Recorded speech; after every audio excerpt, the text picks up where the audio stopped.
Assalamualaikum warahmatullahi wabarakatuh. Yarfa'illahu alladhina amanu minkum walladhina utul ilma darajat. Amma ba'du. Yang terhormat Ibu Sri Nurmaningsih, MPDI, selaku dosen pengampu mata kuliah Bahasa Indonesia, dan teman-teman seperjuangan yang saya banggakan. Perkenalkan, nama saya Muhammad Inzul Roni Maulana dari kelompok 3. Di sini saya selaku moderator yang akan mengatur jalannya presentasi yang berjudul Penulisan Karya Tulis Ilmiah. Baik, kita masuk ke poin pembahasan tentang pengertian karya tulis ilmiah yang akan disampaikan oleh Saudari Erni Luciana. Kepadanya waktu dan tempat disilahkan. Oke, bismillahirrahmanirrahim. Assalamualaikum warahmatullahi wabarakatuh. Perkenalkan, nama saya Erni Luciana, saya dari kelompok 3. Nah, kali ini kelompok kami akan menjelaskan tentang cara memahami karya tulis ilmiah.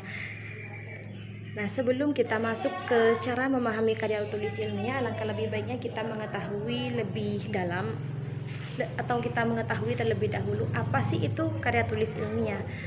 Nah, jadi karya tulis ilmiah itu adalah tulisan tentang pengetahuan yang di dalamnya menyajikan tentang fakta dan disertai dengan metode penelitian-penelitian yang sesuai dengan metode ilmiah. Nah, dalam karya tulis ilmiah sendiri banyak sekali sistematika atau struktur-struktur yang harus dipenuhi bahwa sebuah karya tersebut merupakan bagian dari karya tulis ilmiah. Salah satunya yaitu tentang faktanya.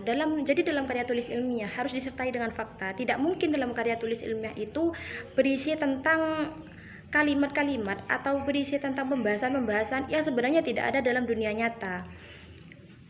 Seperti misalnya cerpen. Cerpen itu kan hanya tentang imajinasi seseorang yang membuat kisah itu. Memang tidak mungkin bahwa cerpen tersebut bisa digolongkan sebagai karya tulis ilmiah. Karena apa? Karena dalam cerpen tidak disertai dengan fakta dan juga tidak disertai dengan metode penelitian. Jadi sebuah karya tulis ilmiah itu sebuah tulisan bisa digolongkan sebagai karya tulis ilmiah apabila berisi tentang fakta dan ada metode-metode penelitian yang mendukung tentang kebenaran sistematika, tentang kebenaran isi dari sebuah karya tulis ilmiah. Jadi karya tulis ilmiah juga menyajikan tentang gagasan, deskripsi atau pemecahan masalah dengan sistematis, disajikan secara objektif dan jujur dengan menggunakan bahasa baku, serta didukung oleh fakta dan teori, serta bukti-bukti empiris. Nah, di samping itu juga karya ilmiah juga digunakan dengan gaya bahasa yang populer, akan tetapi baku, sehingga dapat dipahami oleh semua lapisan masyarakat yang membutuhkan tentang sebuah karya tulis tersebut. Nah, tujuan penulisan karya ilmiah sendiri adalah antara lain untuk menyampaikan gagasan. Nah, selain itu juga untuk menyebarluaskan ilmu pengetahuan.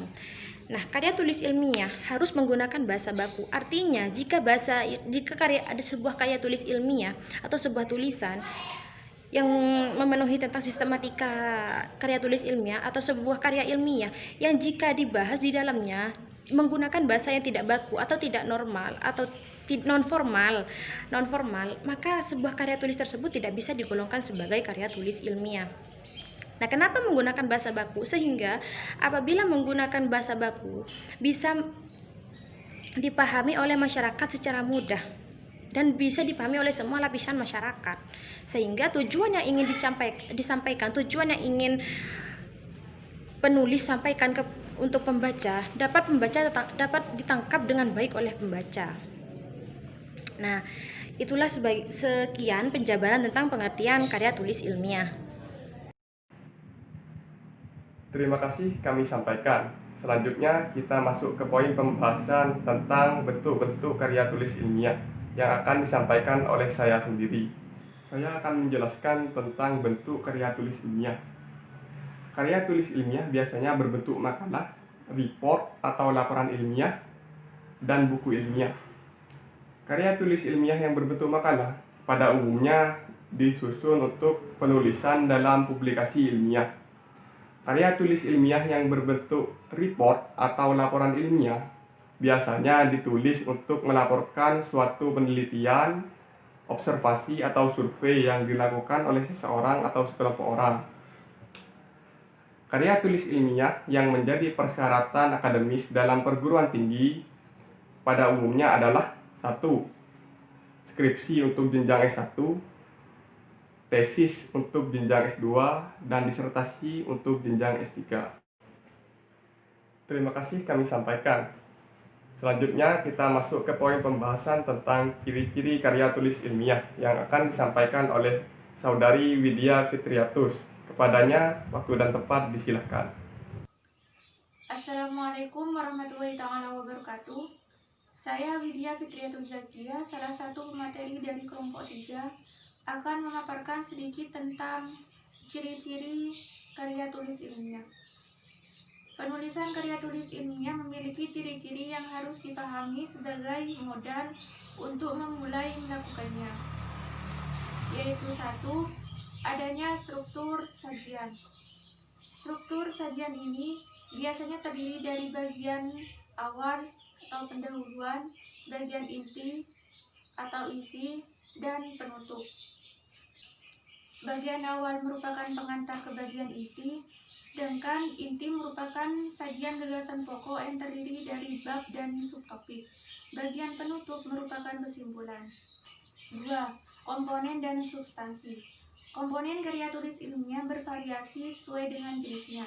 Namun, semua karya tulis ilmiah mengandung pendahuluan, bagian inti, penutup, dan daftar pustaka. 3. Sikap penulis. Sikap penulis dalam karya ilmiah adalah objek. Artinya penulis berusaha meyakinkan tulisannya berdasarkan fakta dan data yang cukup kuat. 4. Penggunaan bahasa.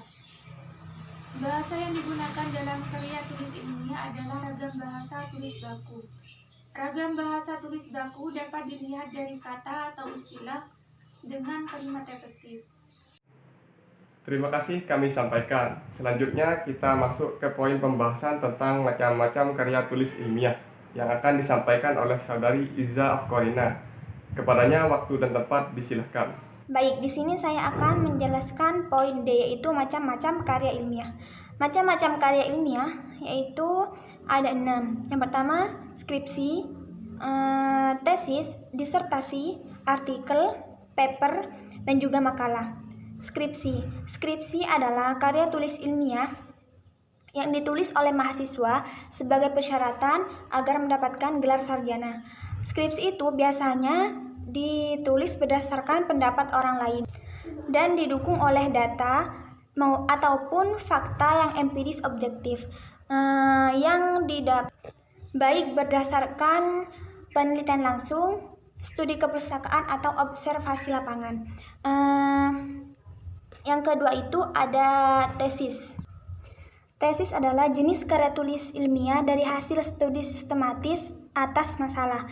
Tesis biasanya mengandung metode pengumpulan, analisis, pengolahan data, dan menyajikan kesimpulan serta mengajukan rekomendasi. Tesis juga bersifat argumentatif dan dihasilkan dari suatu proses penelitian yang memiliki bobot orisinalitas tertentu. Yang ketiga itu ada disertasi. Disertasi adalah karya tulis ilmiah resmi akhir mahasiswa dalam menyelesaikan program S3 Ilmu Pendidikan. Disertasi merupakan bukti kemampuan yang bersangkutan dalam melakukan penelitian yang berhubungan dengan penemuan baru dalam salah satu disiplin ilmu pendidikan. Yang keempat itu ada paper. Paper adalah sebutan khusus di kalangan mahasiswa yang berkaitan dengan pembelajaran dan pendidikan sebelum menyelesaikan jenjang studi diploma S1, S2, dan S3. Sistem penulisannya juga tidak jauh beda dengan sistem penulisan artikel dan juga makalah. Namun juga bergantung pada panduan yang telah disediakan oleh perguruan tinggi tersebut. Yang kelima itu ada artikel. Artikel dalam konteks jurnalistik, karya tulis ilmiah. Artikel adalah karya ilmiah yang memuat pendapat subjektif pembuatnya mengenal sesuatu peristiwa ataupun masalah tertentu. Di dalam sudut pandang karya ilmiah sendiri, artikel memiliki arti sebagai karya tulis yang dengan sengaja dirancang agar dapat dimuat di dalam jurnal ataupun kumpulan artikel yang dibuat sedemikian rupa. Makalah adalah karya ilmiah yang menampilkan sebuah permasalahan, yang cara penyelesaiannya itu dapat menggunakan berbagai macam data yang ada di lapangan. Karya ilmiah jenis makalah ini biasanya bersifat empiris dan juga objektif. Terima kasih kami sampaikan. Selanjutnya kita masuk ke poin pembahasan tentang unsur kebahasaan karya tulis ilmiah yang akan disampaikan oleh Saudari Eni Luciana. Kepadanya waktu dan tempat disilahkan. Oke, bismillahirrahmanirrahim. Kemudian yang terakhir adalah unsur kebahasaan karya ilmiah. Telah kita pelajari penjelasan sebelumnya bahwa salah satu ciri karya ilmiah adalah bersifat objektif. Nah, objektif suatu karya ilmiah antara lain ditandai dengan kata yang bersifat impersonal. Apa itu bahasa impersonal? Nah, impersonal memiliki arti tentang peniadaan ganti perorangan, seperti bahasa yang digunakan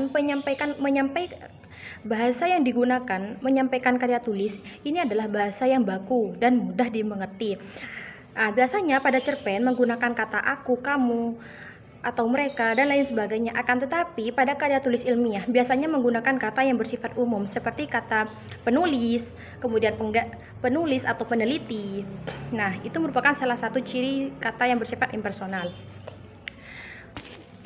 Kemudian, karya ilmiah juga memerlukan kelugasan dalam pembahasannya, artinya mudah dimengerti. Juga karya ilmiah menghindari penggunaan kata yang bermakna ganda. Kata dan kalimat yang bermakna ganda. Karya ilmiah menyesuaikan ragam yang memberikan kejanggalan dan kepastian makna. Nah, ragam bahasa karya ilmiah selain juga harus lugas, karya ilmiah harus juga bermakna denotatif. Makna yang terkandung dalam kata-katanya harus bersifat atau harus mengungkapkan secara eksplisit untuk mencegah timbulnya pemberian makna yang lain. Nah, apa itu makna yang bersifat denotatif dan apa itu eksplisit? Jadi makna denotasi adalah makna yang sebenarnya atau yang sama dengan makna lugas untuk menyampaikan sesuatu yang bersifat faktual. Makna pada kalimat denotatif tidak mengalami perubahan makna. Contohnya, Mas Parto membeli susu sapi. Nah, pada kalimat tersebut tidak ada kalimat pengandaian atau kalimat yang memerlukan arti. Artinya kata tersebut merupakan arti yang sebenarnya sehingga tidak perlu diterjemahkan ke dalam arti yang lainnya. Kemudian juga ada makna eksplisit. Apa itu makna eksplisit? Jadi makna eksplisit adalah makna yang berarti terang atau tegas, gamblang. Jadi kata tersebut memiliki arti yang sudah jelas dan tidak perlu ditafsirkan lagi. Misalnya kata obat. Nah, kata obat itu kan sudah jelas bahwa kata tersebut tidak bisa ditafsirkan ke dalam kata yang lainnya. Nah, kemudian kenapa harus menggunakan bahasa yang lugas dan juga makna denotatif? Karena hal tersebut sangat penting untuk menyamakan persepsi antara penulis dengan pembaca untuk menghindari timbulnya pemaknaan lain oleh pembaca terhadap makna kata itu. Nah, demikian yang bisa saya sampaikan tentang unsur kebahasaan karya tulis ilmiah. Kurang lebihnya saya mohon maaf. Wassalamualaikum warahmatullahi wabarakatuh. Sekian presentasi dari kelompok 3. Apabila ada kekurangan atau khilafan itu murni dari kami pribadi, karena kesempurnaan hanya milik Allah Subhanahu wa taala. Wabillahi taufiq wal hidayah. Wassalamualaikum warahmatullahi wabarakatuh.